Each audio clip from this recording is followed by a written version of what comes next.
Tsopano tikupatsirani zomwe a Newton Kambara ayankhula komanso UDF Vice President Elias Rahim atatuluka ku area 30 kumene anapita kukaonana ndi Kaliat.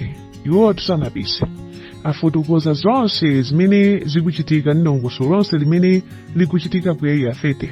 Pamene tikunena pano Kaliat akupita kukafusidwa mafunso, cholinga choti akafusidwa mafunso akalembedwa statement, then kenako akuyenera kuti akaonekere pa court. Izitu zikuyenera kuchitika lero ndi lero, ndipo likadutsa la lero ndi kuti tikhazo tafika weekend Kaliat angati kugona chitrokotusi kufikiranso Monday. Kotero kuti a Newton Kambara komanso Elias Rahim ali pano kufotokozera anthu. Tiye timvere kuti akuti chiyani.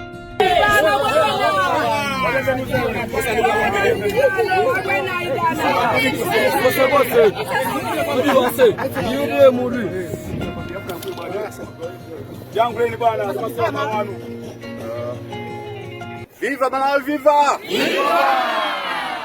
Aduta akudziwa!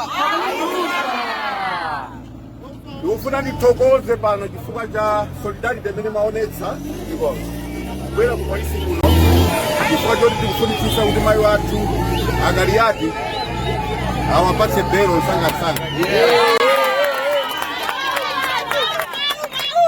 Ndaona kuti tilipo anthu pano magulu osiyana ambirimbiri, pali ife a UTM, pali a UDF, naonanso Bon Kalindo alipo mpano, naona nkhope za DPP, za AFORD, tonse tagwirizana kuti silidzalola kuti kunanga panga abuse power.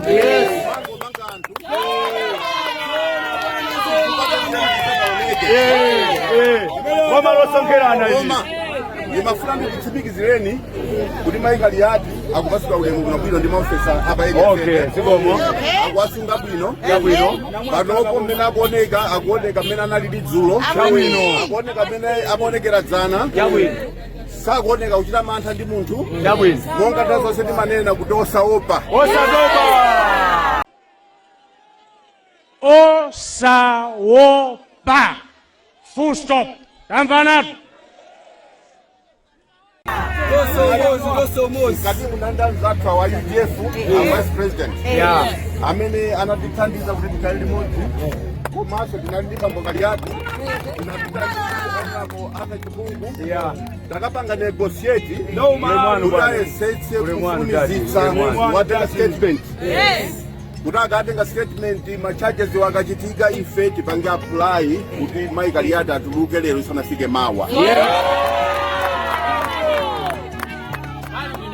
Ndimafuna ndikutsimikizireni kuti mmene ndikulankhula chonchi achijere ali mkatimu aloya amene abwera kuti nthawi imene azitengera statement Kaliat iwo sakhala kumvetsera. Ndikutsimikizirani kuti ife sitiyang'ana kumbali mpaka na Kaliat atuluke atuluke lero. Ndi apempha zangawa kuti nawo sakhoza kulankhula fanali limodzi. Osaopa. Aluta continua. Patsogolo ndi democracy.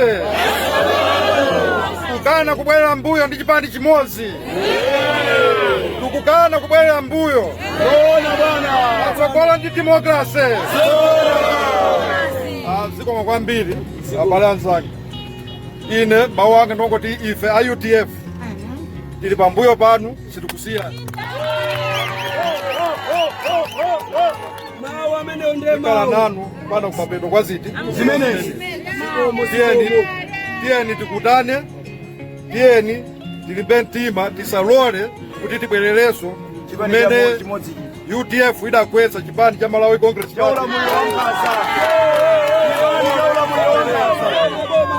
Tiyeni tiime mwaunyinji, tiyeni tiime mwaumodzi, tiyende limodzi ngati a Malawi okonda chilungamo.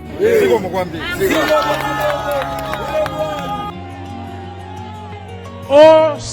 Osaopa. Full stop. Tamvanatu. Awu anali Newton Kambara komanso Elias Rahim. Tikunena pano chinantindi cha anthu chimene chili panja pano kudikilira amenenso ali masapota asipani zonse UDF komanso UTM AFORD alipo mpano hopeso zatipitimuka mmene anenera muja kuti aziona kudikirira kuti mayi Kaliat lisanathe tsiku laleyo akhale atatulutsidwa papero. Tiyeni Amalawi tikondane tonse ndi amodzi, kaya ndi wachipani chanji kaya ndi wachipani chanji tonse tife Amalawi tiyeni tiyendereni limodzi mu nthawi imeneyi zikoma.